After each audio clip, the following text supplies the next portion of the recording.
लोग मिट गए, समाप्त हो गए, और जो नहीं हुए वो हो जाएंगे। रहेगा तो फिर बीजेपी रहेगी। बीजेपी अध्यक्ष जेपी नड्डा का ये बयान दिखाता है कि बीजेपी किस रणनीति पर काम कर रही है। जेपी नड्डा ने उस राज्य बिहार में ये कह डाला कि क्षेत्रीय दल भविष्य में खत्म हो जाएंगे, सिर्फ बीजेपी जिंदा रहेगी। जिस राज्य में एक क्षेत्रीय दल के नेता बीजेपी के समर्थन से मुख्यमंत्री हैं। हम एक ऐसी पार्टी है जो आइडियोलॉजिकल बेस्ड है, वैचारिक पृष्ठभूमि पर हम खड़े हैं।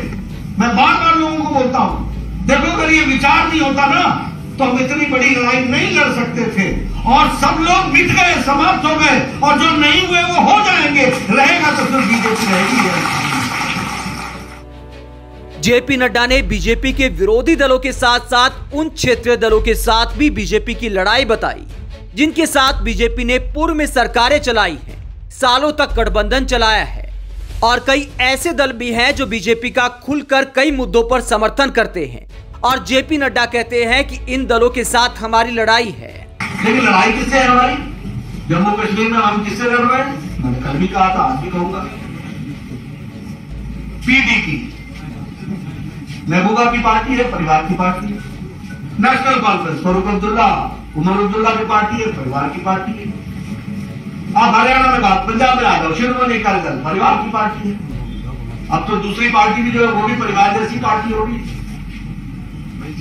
अब हरियाणा में आ जाओ, परिवार की पार्टी है। आप इतना बड़ा उत्तर प्रदेश 24 करोड़ का प्रदेश है, 24 करोड़ की आबादी का प्रदेश है।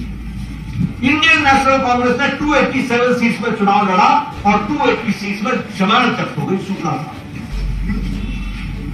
और हमसे लड़ कौन रहा? समाजवादी पार्टी, परिवार की पार्टी।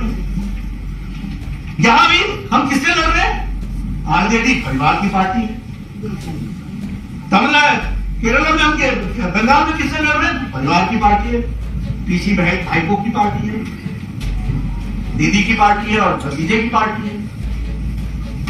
नवीन बाबू की पार्टी है, वो एक व्यक्ति की पार्टी है।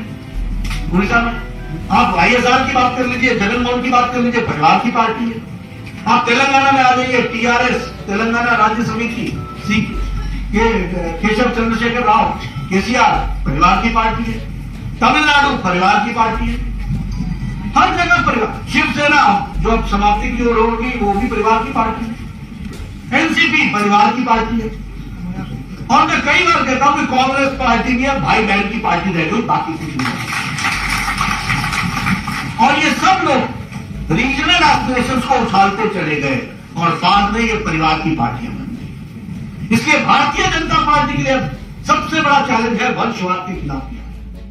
जेपी नड्डा का ये बयान सिर्फ एक जुमला दिखाई नहीं देता, बल्कि बिहार में जिस तरह जेडीयू सिमटता दिखाई दे रहा है, महाराष्ट्र में शिवसेना का बंटाधार हो गया है, हरियाणा में इंडियन नेशनल लोकदल खत्म होता दिखाई दे रहा है, पंजाब में अकाली दल हाशिए पर चला गया है, जिस तरह विपक्षी दलों पर लगातार ईडी और आईटी की छापेमारी चल रही है, जिस तरह बीजेपी को सबसे ज्यादा राजनीतिक चंदा मिल रहा है और विपक्षी दलों के लिए चंदा कम होता जा रहा है, देश भर में बीजेपी के कार्यालय बन रहे हैं। इसे देखते हुए जेपी नड्डा का यह बयान मजाक नहीं लगता, लेकिन जेपी नड्डा का यह बयान लोकतंत्र के लिए बेहद खतरनाक हो सकता है, क्योंकि अगर देश में एक दल ही मजबूत रहेगा तो जनता को लगेगा कि इस पार्टी को वोट देना तो मजबूरी है।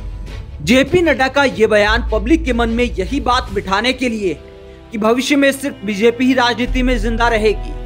आप जेपी नड्डा के इस बयान को लोकतंत्र के लिए कितना खतरनाक मानते हैं? कमेंट बॉक्स में अपनी राय जरूर दें।